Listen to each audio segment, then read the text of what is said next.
بسم اللہ الرحمن الرحیم الحمدللہ رب العالمین وبہ نستعین وصلی اللہ علی محمد وآلہ الطیبین الطاہرین المعصومین المنتخبین المنتجبین ولعن اللہ علی اعدائہم اجمعین من یوم عداوتہم الی یوم الدین صلوات بلند آواز کے ساتھ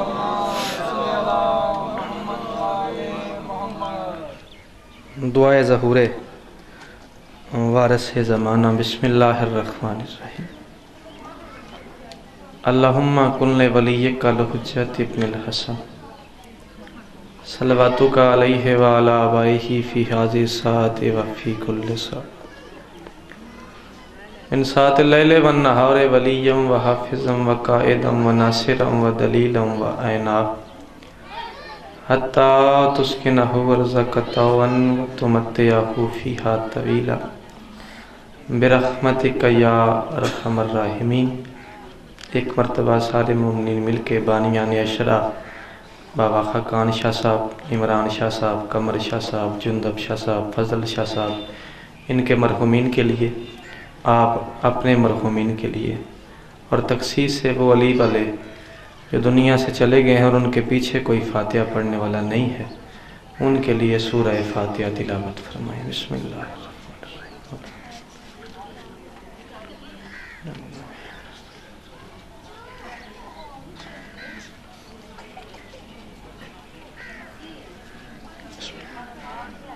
اللہم اغفر للمؤمنین تابع اللہم بیننا انکا مجیب الدعوات انکا علی کل شیء قدیر رب صلی علی محمد معزز سامعین، سادات و مومنین، بے شک آپ کوشش کریں ایک بار ہی پڑھیں لیکن صلوات بلند آواز سے پڑھتے ہیں۔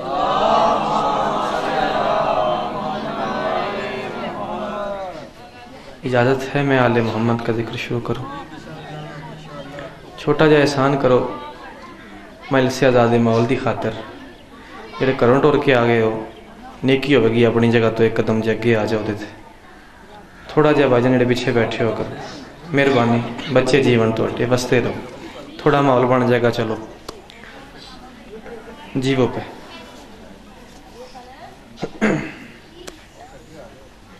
تسی بھی ایتھے سامنے اٹھ کے ہو، ایتھے کیا کی ہوندہ ہے، اٹھو ایتھے آؤ، ایتھے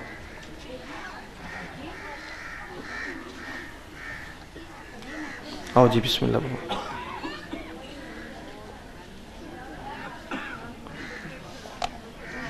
شہر بصرہ کا رہنے والا ایک بندہ روایت کرتا ہے، کہتا ہے بصرہ میں رات کو اپنے گھر میں سویا۔ میں نے کہا شہر بصرہ کا رہنے والا، مستورات کے گزارش ہے مہربانی کرو ذرا بچیاں اگر چپ کرا ہوتے نیکی ہوگی تو اڈی۔ شہر بصرہ کا رہنے والا ایک بندہ روایت کرتا ہے، کہتا ہے میں رات کو بصرہ میں اپنے گھر میں محترم بھائی جان سویا۔ کہتا ہے سوتے سوتے میں نے خواب دیکھا کہ میں جنت میں موجود تھا۔ سوتے سوتے، بسم اللہ بابا جی، سوتے سوتے زندگی ہوئے جی بستے رہو۔ کہتا ہے سوتے سوتے میں نے خواب دیکھا کہ میں جنت میں موجود تھا۔ کہتا ہے میری نگاہیں پڑی، اچانک بہت بڑا رش تھا، بہت بڑا مجمع تھا۔ کہتا ہے میں خراما چلتے چلتے اس مجمع کے پاس پہنچا۔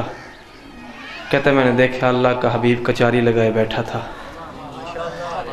ٹھیک ہے مہربانی جی وہ پہ خیر ہو ویجے، اللہ کے حبیب کچاری لگائے بیٹھے تھے، لوگ بھی تشریف فرما تھے، اللہ کا رسول ایک تخت پہ تشریف فرما تھا، اللہ کے رسول کے سامنے ایک چاندی کا تشت پڑا ہوا تھا، اس پہ ایک رومال تھا۔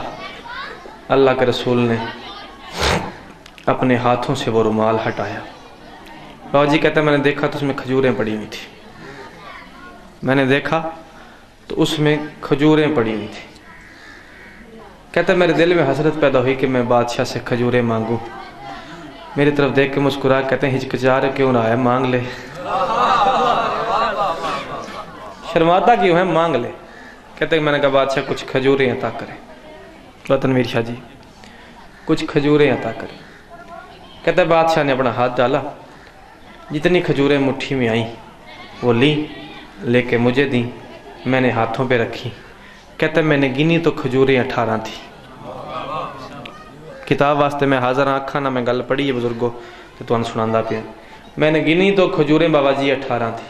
کہتا ہے میں اٹھا خواب سے، میں نے تعبیر نکالی کہ شاید میری زندگی کے 18 دن باقی رہ گئے، شاید میری زندگی کے 18 دن باقی رہ گئے۔ کہتا ہے صبح ہوئی، نماز فجر میں نے 8ویں علی کے پیچھے پڑھی۔ ہائے ہائے ہائے ہائے، کیا مزہ ہوگا اس نماز کا جو رضا بادشاہ کے پیچھے پڑھی جائے۔ کہتا ہے نماز فجر میں نے 8ویں علی کے پیچھے پڑھی، نماز اختتام کو پہنچی، سارے مومن گھروں کو جانے لگے، میرے مولا نے میرا نام لے کر فرمایا فلاں ابن فلاں میرے پاس آ۔ کہتے میں بادشاہ رضا کے پاس گیا، سلام کیا، قدموں پہ ہاتھ لگایا۔ مولا نے فرمایا ذرا رات ہو نا تو میرے گھر آنا۔ میں نے کہا ٹھیک ہے مولا۔ کہتا بڑی بے چینی سے، بڑی بے صبری سے میں نے انتظار کیا، دن گزرا، رات ہوئی، میں والی مسجد کے دروازے پہ گیا۔ کہتا ہے میں نے دروازہ کھولا، ویسا ہی تخت تھا۔ ان لفظاں دی ذاکری نال پیارے ہو بولیا کرو، بابا جی مہربانی، ہاتھ سلامت رہے تہاڈا۔ کہتا ہے میں نے دروازہ کھولا، ویسا ہی تخت تھا، ویسا ہی تشت تھا، ویسی ہی کھجوریں پڑی ہوئی تھی۔ ویسا ہی تخت تھا، ویسا ہی تشت تھا، کھجوریں پڑی ہوئی تھی، کھجوریں پڑی ہوئی تھی۔ کہتا ہے میں نے بادشاہ کو سلام کیا، مجھے جواب ملا۔ کہتا پھر میرے دل میں حسرت پیدا ہوئی کہ میں مولا رضا سے کھجوریں مانگوں۔ مولا نے فرمایا مانگ لے۔ کہتا کب مولا کب؟ میں بولا چند کھجوریں تو دے۔ کہتا بادشاہ نے میرے ہاتھ پہ کھجوریں رکھی، ذاکر ہو کے، جٹ ہو کے، شاعر ہو کے، تارڑ ہو کے ہاتھ متھے تے رکھ کے اس بندے نو سلام کروں گا جنوں میرا جملہ سمجھ آوے بھائی جان تو دی قیمت دے دے۔ جٹ دا سلام ہی بڑا اوکھا ہوندا ہے، اینجی گل ہے نا۔ کہتا ہے میں نے کہا مولا کچھ کھجوریں عطا کرے۔ کہتا ہے بادشاہ رضا نے ہاتھ ڈال کے مجھے کھجوریں دی۔ کہتا ہے میں نے کھجوریں گنی تو کھجوریں 18 تھی۔ سلام قبول کرو میرا، ذاکر و مولا دے جیو پہ بستے رہو۔ کہتا ہے میں نے گنی تو کھجوریں بھائی جان 18 تھی۔ کہتا ہے میرے دل میں حسرت پیدا ہوئی کہ میں مولا رضا سے چند کھجوریں اور مانگوں۔ چند کھجوریں، خواب کہاں آیا تھا؟ جنت کا، مہربانی میرے لو دیکھنے۔ کہتا میرے دل میں حسرت پیدا ہوئی کہ میں بادشاہ رضا سے کھجوریں مانگوں۔ میں نے کہا مولا کچھ کھجوریں اور ملیں گی؟ مولا مسکرا کے فرماتے پگلے جنت کی بھی جنت ہے میرے گھر کا یہ ٹکڑا۔ جس غریب نو بولنا نہیں ہوندا اس کی بولنا ہے اے دری زندگیاں اور تہاڈیاں بابا بچے جیون مقروض ہے تہاڈا، میرا وال وال تہاڈا مقصور ہے۔ ایڈے پیار نال، ایڈی محبت نال، ایڈی شفقت نال تسی میرے لفظ سنتے پے ہو۔ کہتا میں نے دل میں چاہا مولا سے کھجوریں مانگوں۔ میں نے کہا مولا کچھ کھجوریں عطا کریں۔ رضا بادشاہ مسکرا کے فرماتے جنت کی بھی جنت ہے میرے گھر کا یہ ٹکڑا، جنت کی بھی جنت ہے میرے گھر کا یہ ٹکڑا، جو خواب میں تھا اب بھی تیرے ساتھ وہی ہے۔ گالوں کی یہ مدد کرے ہے میری۔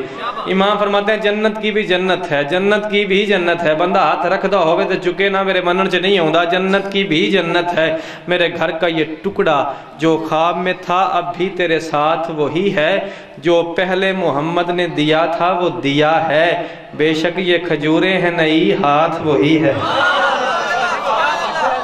زندگی ہوئے جے سارے بولو کہ خوشی ہوئے گی، جی وہ زندگیاں ہو جے حیدری جی بابا جی میں پتر نہ توڑا میں پھر پڑھ دا بستے رہو تو خالی کوئی گھر واپس نہ جاوے۔ امام فرماتے ہیں جنت کی بھی جنت ہے میرے گھر کا یہ ٹکڑا، جو خواب میں تھا اب بھی تیرے ساتھ وہی ہے، جو پہلے محمد نے دیا تھا وہ دیا ہے، بے شک یہ کھجوریں ہیں نئی ہاتھ وہی ہے، بے شک یہ کھجوریں ہیں نئی ہاتھ وہی ہے۔ بابا جی اسی والی مشہد مولا کا دربار سجا ہوا تھا، میرے مولا نوکروں کے ساتھ تشریف فرماتے، ایک سائل، ایک سوالی، ایک بھوکا، ایک حاجت مند در پہ آیا، قدموں بیٹھ کے دونوں ہاتھ مولا کے پاؤں پہ رکھ کے. کتاب کا نام ہے محمد و آل محمد پر درود. سنی رائٹر ہے ابن روزبہان جس نے یہ کتاب لکھی ہے جہاں سے میں پڑھنے لگا.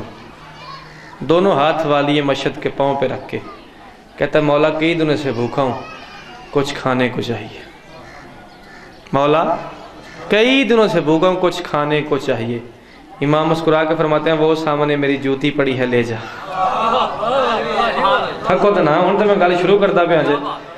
امام فرماتے ہیں وہ سامنے میری جوتی پڑی ہے، لے جا. کہتا ہے مولا میں نے کہا ہے مجھے بھوک لگی ہے، کچھ کھانے کو چاہیے. آپ کہہ رہے ہیں جوتی لے جا، جوتی کھاؤں؟ مولا آپ نے میرا معذاللہ سوال ہی نہیں سمجھا. امام مسکرا کے فرماتے ہیں پگلے میں تیرا سوال سمجھ گیا ہوں، تو میرا جواب نہیں سمجھا. ہائے ہائے ہائے ہائے، میں تیرا زندگی ہوئے جب میں تیرا سوال سمجھ گیا ہوں، تو میرا جواب نہیں سمجھا. کہتا کیا مطلب؟ امام مسکرا کے فرماتے ہیں تو نے صرف اپنے لیے مانگا ہے، میں نے تیری 7 نسلوں کا سوچا. میری جوتی لے جا، میری جوتی تیری نسلیں بنا دے گی. میری جوتی لے جا، میری جوتی تیری نسلیں بنا دے گی. شیو فیصلہ کرنا. جوتی اٹھائی، ہاتھ پہ رکھی، اپنے آپ سے کہتا ہے جس کی جوتی نسلیں بنا دے اس سے الجھنا کیسا، اس سے باس کیا کرنی. ایک بار اشارہ کرانگا، حالات ایندے نے میں دوجی باری گل کر نہیں سکنی. جڑے اپڑ جان دیو اپڑ جان گے. میں امید ہے ایڈا کمال سن دیو بس سارے گل تے پہنچ جاؤ گے. بابا جی باہر آیا دربار سے، جوتی کو ہاتھ پہ رکھا، بلا تشبیہ یوں ہاتھوں پہ جوتی رکھ کے کہتا ہے یہ ہے میرے ہاتھ. ہاتھوں سے اوپر ہے سینہ، سینے سے اوپر ہے چہرہ، چہرے سے اوپر ہے سر. اپنے آپ سے کہتا ہے اچھا تو نہیں لگتا نا یہ 3 اوپر ہوں معصوم کی جوتی نہیں